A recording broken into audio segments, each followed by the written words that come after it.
How are things in Llanview, Viki? Oh, everything's fine. I'm all right. What a delight to hear from you. Is there any developments in the Marco case? No, not that I know of. I hope you didn't call just to talk about that. No, not really. I called, well, because, You're happy and you're having a good time. How'd you guess? I can hear it in your voice. Tell me all about it. Well, at about 4 this afternoon, Adam is having the car brought around, and we're going to be driven to a ranch owned by a friend of his. And then from there, we're going to go horseback riding into the desert. I mean, just the two of us. And then we're going to watch the sunset. Pat, you have never sounded happier. I am so pleased for you. Listen, Viki, there's somebody at the door. I got to go, okay? Okay. Bye-bye. Bye.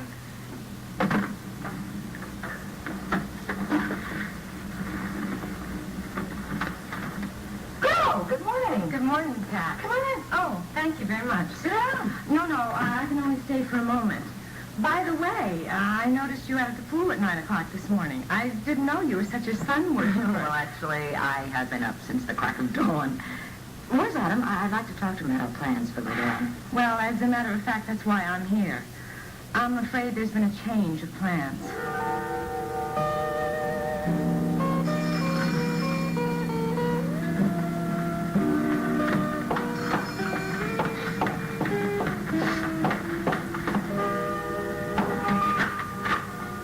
Good afternoon, Mrs. Vernon. Edwina. May I come in? Yes, all right. Thank you. You're looking for Joe. I'm afraid he's not here. Oh, no. Your husband and I have absolutely nothing to talk about. No, I'm here in my new capacity as a reporter for the Chronicle. Oh, that's right. I'd forgotten about that. You are here as a reporter? Yes. I want to talk to you about Marco Dane's murder. Oh, and if Tina's here, I'd like to talk to her, too. Well, I have to get back to the hospital, and I'm sure that you're dying to get back to the piano. Not really. What? Am I hearing this from Bruno Weston's prize pupil? Well, I'm not that inspired, honey. You know, it happens to everybody. Oh, yeah, well, I understand. Thanks for lunch. Oh, sweetheart. See you later. Yeah, have a nice afternoon. I just had a great idea. As I leave, I will get to do it. Yeah. Oh, hello, dear. Hello, Ed. I was just on the way to the hospital. What can we do for you? Well, actually, I'd like to talk to your wife.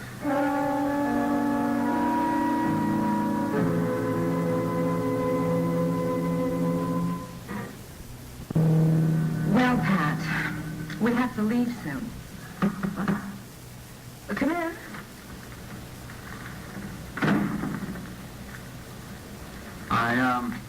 I assume that Gretel told you.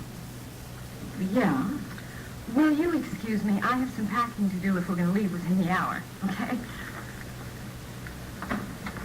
We're leaving within the hour? I'm afraid so. You mean that sometime between breakfast and when I went to the pool, you decided that we were going to go back to Llanview? I'm sorry, Pat, but I've got to go to Washington first. Oh, well, now, wait a minute. I see a smile on your face. Yes, I do. It's right there. Which means that this is a joke, right? Only I'm just not getting it yet. No, I'm smiling because a deal I've been working on for months has suddenly fallen into my lap. And for a lot less money than I was expecting to lay out. Isn't that terrific? So I am not really seeing a smile on your face. I'm seeing that big tycoon smirk. And if you were intending to leave within an hour and I didn't come up from the pool when I did, I probably wouldn't have known about this, would I? No, of course not. I was going to page you as soon as I got off the phone, but now you're here, so I don't... Oh, please. I mean, right now I feel very confused and I'm just a little bit annoyed. Look, Pat, this all happened very fast. I didn't see any reason to call you back from the sun any sooner than necessary. But at any rate, you're booked on a commercial flight back to Llanview, and I'll see you tomorrow. It's like that, huh? Well, of course, I'd invite you to D.C. with us, but it's going to be all business and very hectic. What about the sunset? The what? I recall, you're promising me a romantic evening in the desert, watching the sunset. I'm sorry, Pat, but I made that date with you not realizing that Vincent Enterprises was suddenly... Look, never mind. Forget it, okay? I mean, I get the whole thing, and Vincent Enterprises comes first, right? That's it. And now I am being dismissed. I am sent home to Llanview, and possibly you will condescend to see me again if your schedule permits. Now, Pat, why are you taking this attitude? Why? What other attitude am I supposed to take? I am being dismissed, and I don't like it. Are you... Oh, well, you know something? Wait a minute. This is very typical of you. You take one step forward and two back. Are you supposed to be making sense? I think that I am making perfect sense. You made a conquest. Another trophy, and now you're bored. Well, so am I, Adam. I am very bored with whatever is frightening you so much that you feel that you have to back off. Just a moment, Edwina. Before you take out your little reporter's notebook, I think it only fair to tell you I have nothing to say about Marco or his murder, and neither has Tina. No comment. Even that is more of a statement than I am prepared to make. Now, will you excuse me? You know, I have never seen so many nervous reactions in my whole life. All I have to do is mention the name, Marco Dane. I don't want to be rude to you, but I will be if I have to. All right, you have nothing to say to me. What about Tina? Tina is underage and I am her guardian. I do not permit her to talk to reporters, any reporters, on any subject. Well, now, that would be very understandable and a bit noble, if it weren't for the fact that Tina is very much involved in this whole thing. I don't know what kind of gossip you've been listening to. Oh, I've not been listening to any gossip. I heard it with my own ears one day at Gibson's. Actually, just a few days before Marco met his demise. He was there with Tina, and I overheard the most fascinating conversation. I am not interested in your innuendos. Well, then I'll come right out and tell you. They were talking about Tina's leaving town with Marco. Well, now, I was quite shocked and concerned, given Tina's age, and the fact that you, in your official capacity as guardian, had not protected her from the likes of Marco. I would like you to leave now, please. I would like to know exactly why Tina wanted to leave town, why she wanted to leave with Marco, and why she didn't leave. Because Marco died? Or did Marco die because he was trying to leave town with Tina? If you are thinking of printing any of this slander in your so-called newspaper, I would strongly suggest you reconsider, because you will find yourself in court. Get out. Why is it I have the feeling that if one of us ends up in court, it isn't going to be me?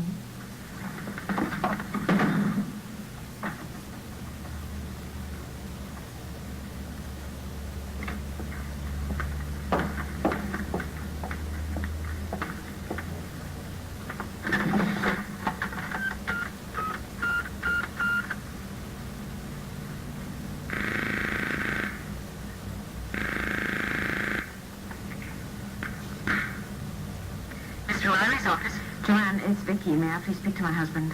Oh, I'm sorry, Viki. He's not here. He's gone to Pineville this afternoon. To Pine Valley? To see who? He didn't say.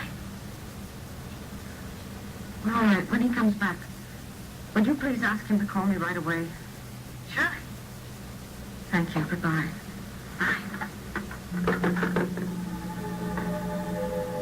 Your fingerprints were on his file cabinet, which makes me have to wonder if there was something in that file cabinet you were after. Now I have to wonder if you took something out of it when you found him dead. Marco was not blackmailing me. Then what were you doing there? Why were your fingerprints on the file cabinet? Are you trying to protect somebody? Viki, do you understand what's happening here? Oh, Captain Hall, nice to see you. Well, thank you. You're the first person who said that to me in a long time. Ed, you mind telling me why you want to talk to my wife? Oh, Yeah. I know why. It's obvious. You saw my fingerprints in Marco's office, right? That's right. Any particular reason why you didn't mention that to me yesterday? Or me? Well, I didn't think it was that important. Sit down. Thank you. Well, it might not have been important then, but now that Marco's dead, it's part of my investigation, so do you want to tell me about it? Sure. Marco called me up, and he wanted me to go over there. So, when he asked me to go over there, When did he ask you? Oh, I don't know. I guess it was the day before the murder. And he said he had some business to talk about. Well, I told him that I had no business to talk about with him. But then he reminded me that I owed him a favor. Why did you owe him a favor? Well, when I first came to Llanview, he got me my audition for Tony's place. That's how I got the job. So you went over there to see him, and... Yes, and he told me how he was interested in being an agent for Becky. Well, Becky and Richard don't particularly like him, so he knew that he needed something very special to get Becky's attention. Well, he said he found it. It was a song. And he knew that if Becky recorded it, he knew it could just make it to the top of the charts. What on earth does any of this have to do with you? Well, if you'd let me finish, honey. You see, Becky and I are very close friends. Now, Marco knew that if I endorsed it, that Becky would agree with it. So he asked me if I would want to be the musical director, get the group together, do the arrangements, and maybe even play. And what was your reply to this rather incredible offer? Well, I told him that I was very busy right now, studying with Bruno Weston and everything. But I did owe him a favor, so I recommended some fine musicians. Well, like Sonny Crothers, he's a wonderful bass guitarist. And Woodruff King, he's a percussionist, and he also does arrangements. Didn't Becky have her own backup group? Yes, and I also said that to Marco, but he just wanted to take Becky over, transform her image, her style, the whole thing. I mean, you know how Marco is. I mean, he's got these grandiose schemes. That's it? Yeah. Can you think of anything else? Anything that might shed some light on what happened the next day? No, I had to go to Philadelphia for a lesson, so after we talked about Becky, I just left. Well, if you do think of anything else, you'll let me know, won't you? Of course. Peter, what about you? Did you think of anything you didn't mention yesterday? No, Ed, no, not at all. Okay, thank you. Thank you very much for your time. Well, Fine.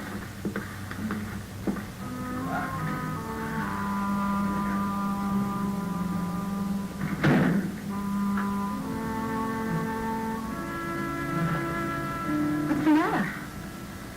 Why are you looking at me like that? Now that Ed is gone, I want you to tell me why you were really at the health club. And why you just lied to Ed.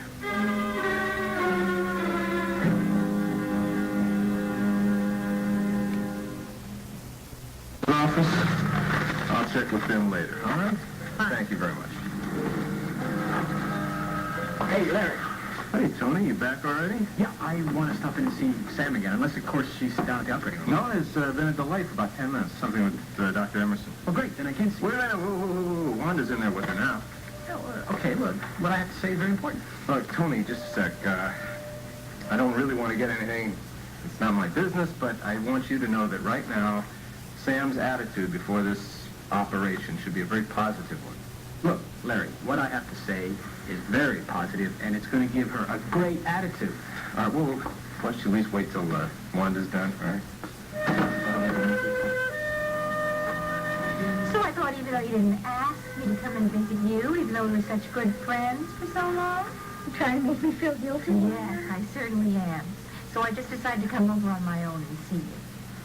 I want to tell you how much we all miss you around the club, and we're all rooting for you. Oh, Wanda, I'm sorry I never called you. I've just been really childish about my scars, that's all.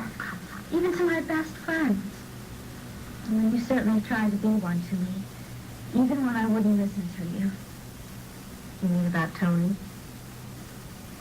All those times you tried to caution me about not getting too involved or letting my fantasies run away with me.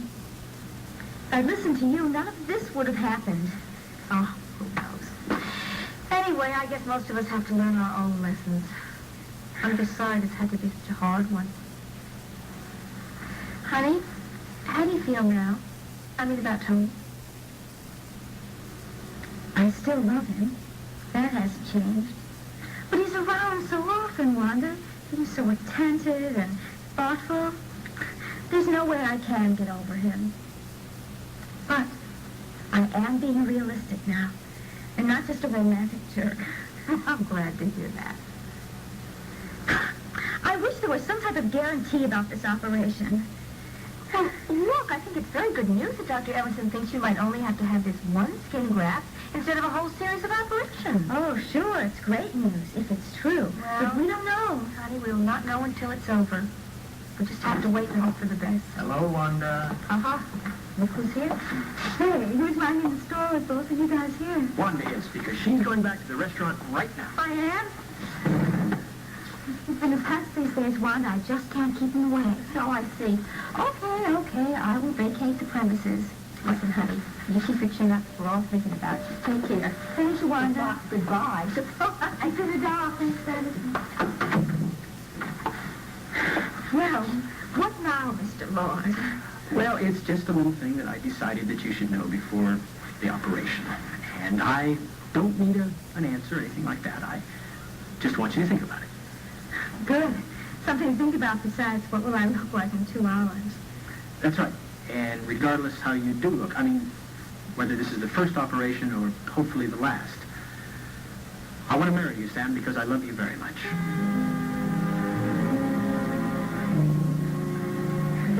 I've never seen you this angry at me.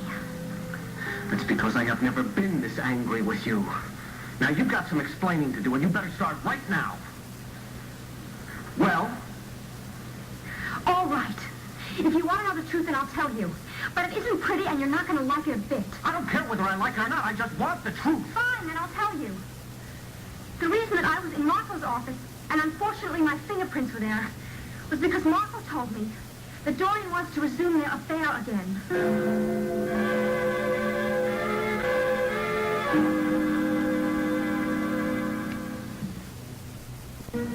Dorian wanted to resume her affair with Marco. No. No, I simply don't believe that, Lynn. You see, because Dorian is having this relationship with Paul now where they both appear to be very happy. I mean, Dorian has even become a nicer person because of it, and you're telling me that in the middle of this, she was hassling Marco to go to bed with her. Well, contrary to all evidence, Dorian is still as devious as she ever was. And you just don't want to believe it. But the proof is there. The fact that she went out with someone like Marco to begin with just proves what kind of a person she is. Okay.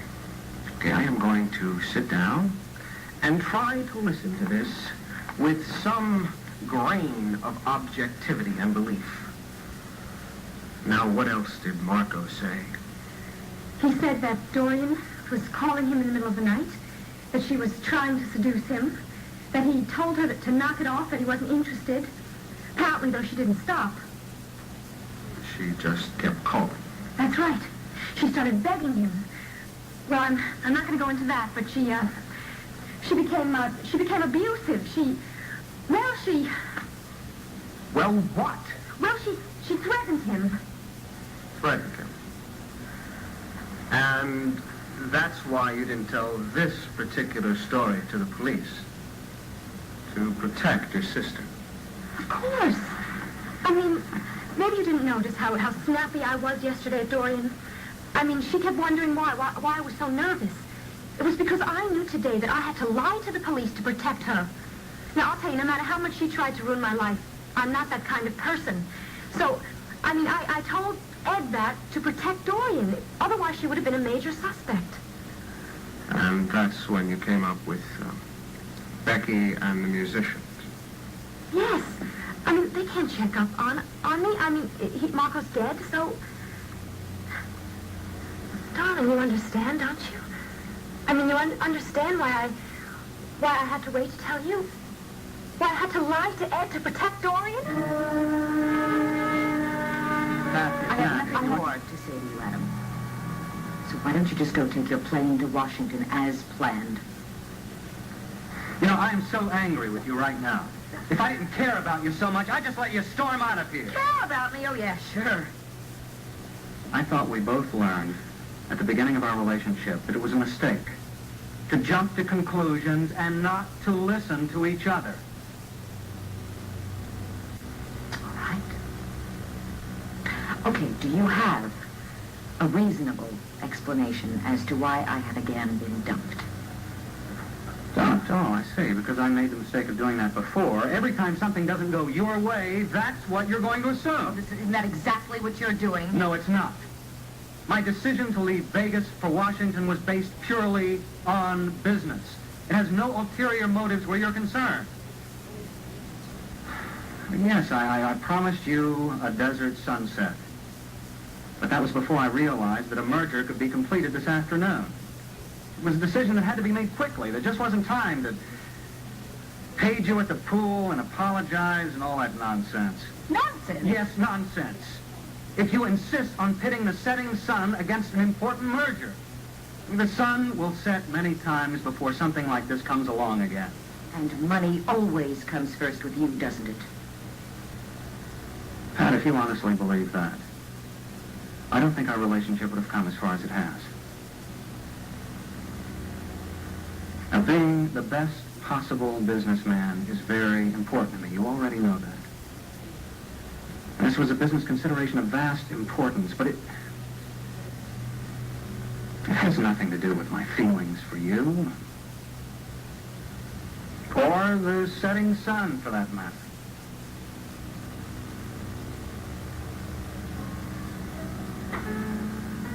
All right. You're right. Maybe I did overreact to this situation. But I wouldn't have done it. Just that there's something about you that just keeps nagging at me. I don't know what it is, but it scares me. You withdraw from me at odd moments. It's almost as if you had a secret. I have always withdrawn into myself at odd moments, and people have always considered me secretive. That's just the way it is. I can't change that part of myself. But if it disturbs you so much, you think you can't handle it. I don't understand. You mean if I stopped seeing you? I would feel a very deep loss, but I would understand. I guess that's something you're going to have to think about while I'm away. And decide whether we're worth it or not.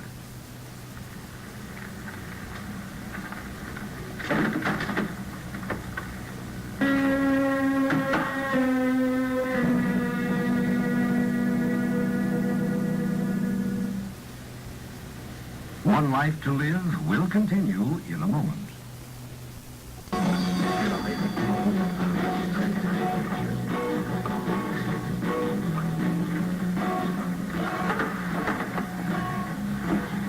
Hey, Pat. What's so important? I just got a call from my source at the police station. It may mean trouble for you, Greg. What is it? It seems the police have made some kind of breakthrough, a big lead they're about to follow up on. But do you know what it is? No. Unfortunately, my source is not privy to all their information. Well, why do you think it's trouble for me? Well, simply because you've been lying to them, and I assume it's only a matter of time until the police discover that. Oh, there's no way they can find out, Dad. Nobody saw me at the health club that day. Nobody saw me. I believe that's the famous last line uttered by a great many people just before they were put under lock and key. You know, I'm really beginning to regret that I ever told you about seeing Viki Riley standing over Marco's body. You're more upset about this than I am. Careful. Miss Lewis? What can I get you? Relax, Greg. I'm not here for pizza. I'd just like to chat. Hello, Talbot. Hello, Edwina. And how's my old friend, Dennis O'Riordan? Oh, well, I haven't talked to him at all lately. I've been much too busy working. I see. And by any chance, are you here now in regards to your work? Oh, very astute. Yes, I am. I want to have a little chat with Greg. Well, if you don't mind, my son and I are having a private conversation right now. It's very important. So Oh, well, don't worry. I'll be very quick and then we'll get right back to it. The thing I was wondering about, Greg, was, Tina's relationship with Marco Dean. There was no relationship. Between Tina and Marco. Oh, really? Really? Well, then how come all the kids in the neighborhood who frequent this place told me that he was here constantly? I'll answer that. This pizza parlor is a public place. Anyone with the stomach for it can come here and eat as often as they like. Tina, being a waitress here, often waited on the late Mr. Dane, whether she really wanted to or not. No doubt they discussed such important matters as whether he wanted sausage or pepperoni and what kind of soda he preferred. And I assume she thanked him for her tip. And that was that. My. You'd think I'd asked you if she'd killed him. My son and his girlfriend are in no way connected with Margot Dane's murder, Edwina. Therefore, I do not want you asking him questions of any kind whatsoever. Particularly for that rag you now work for. Dad, would you take it easy, please? Yeah, Dad. You're getting very worked up over all this. The important thing is, have I made myself clear? Oh, yes. You have made it very clear that there must be a great deal behind my simple little question because of your very impassioned responses.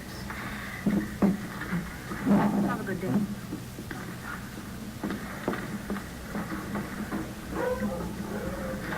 Dad, you are unbelievable.